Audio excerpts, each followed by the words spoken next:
right, babies, it's that time again. Oh yeah, it is hot out. By hot, I mean like 73 degrees or something.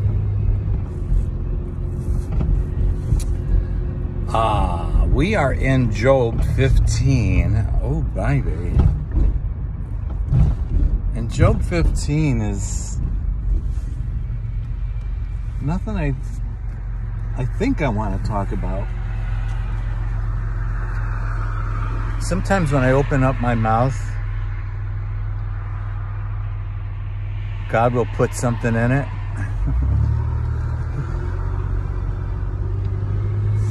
And other times he won't.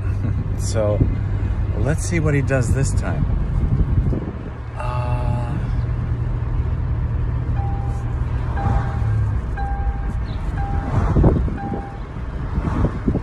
Well, the overall point of the chapter is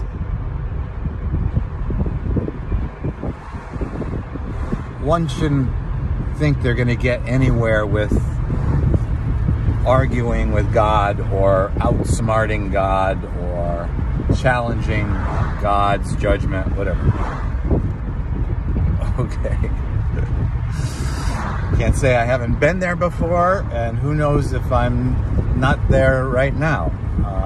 But that's a clear point, right? If you're going to argue with somebody whose mind can be changed. God's mind is not about to be changed.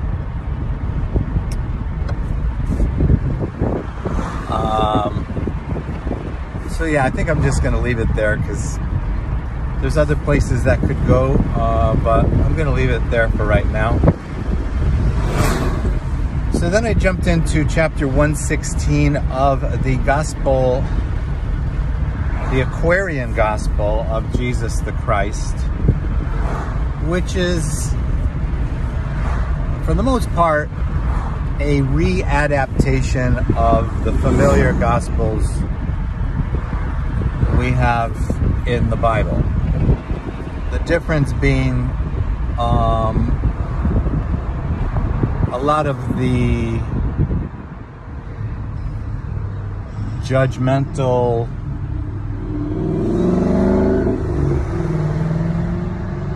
last days, torturous images are removed.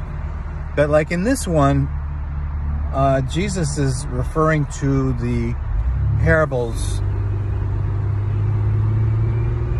that deal with the separation of good and evil, and that the good that's within each soul will remain.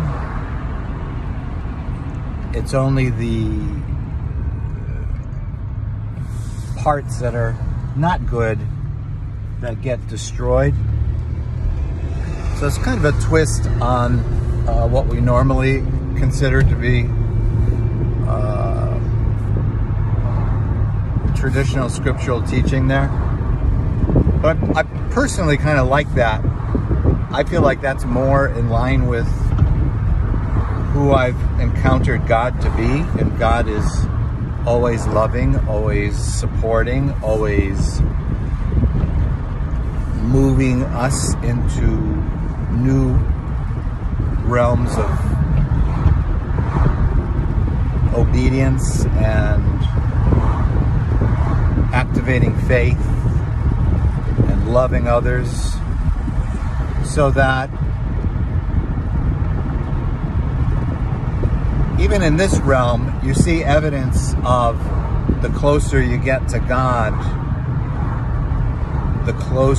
the more the fire of His presence burns out areas in your life that are not conducive to the promotion of His Spirit, love, life, and beauty in the world. Yeah, baby. So this image in the Aquarian Gospel, to me, is kind of similar to our own experience, which I find always comforting and revelatory and life-changing. It's when I run into things that are contrary to the love and support that I experience in the present realm. That's when I really question it. Like, for instance, the genocidal passages in Joshua. Sorry, Jesus is a lot of things. One thing he's not is genocidal. Sorry. And some people might say, oh, well, that's just a type, that's just a message that, that God, is fighting our battles and will make sure that anyone who is our enemy is going to be destroyed. Yeah, well, that's true.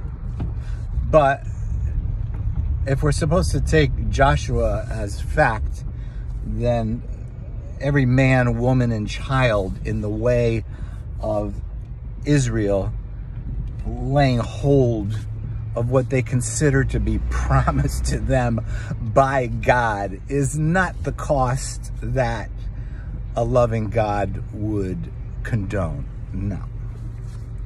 So we can just reject that out of hand. But other passages in the Bible we can embrace fully because it aligns with our own experience of seeing God birth new life in us, right?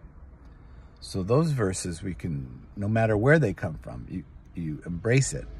The beauty of bird song, the beauty of this day, the sun shining, the warm breeze, the gentle smiles that people can give you. These are all reflections and opportunities for us to engage in a higher level of living where we're thankful and appreciative of what surrounds us, and we try to merge ourselves and align with the beauty that's around us so that we're one with creation. And not only one with creation, but we're co-creators with God. And by that I mean we help by being a dead seed in good soil so that he can birth his love, compassion, forgiveness, power, anointing, miraculous hand of compassion and healing for others. So we become co-creators by making sure our willfulness and our former self stays in the ground. That is dead.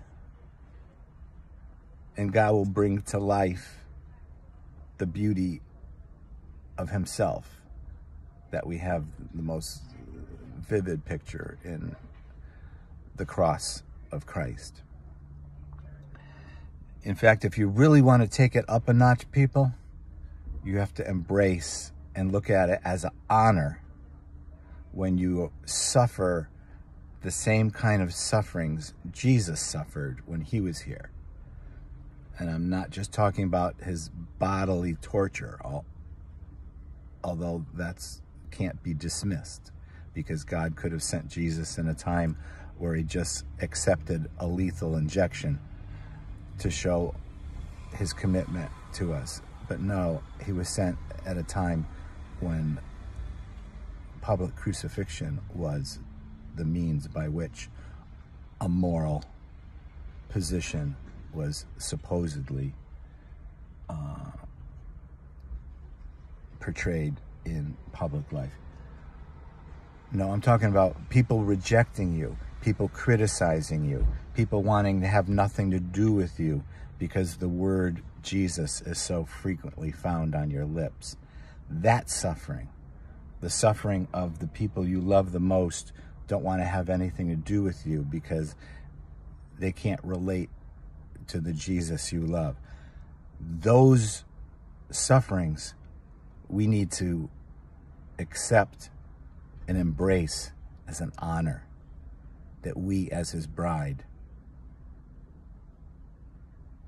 must experience the same things that he experienced and still experiences today in the rejection of who he is, if we want to consider ourselves to be one with him.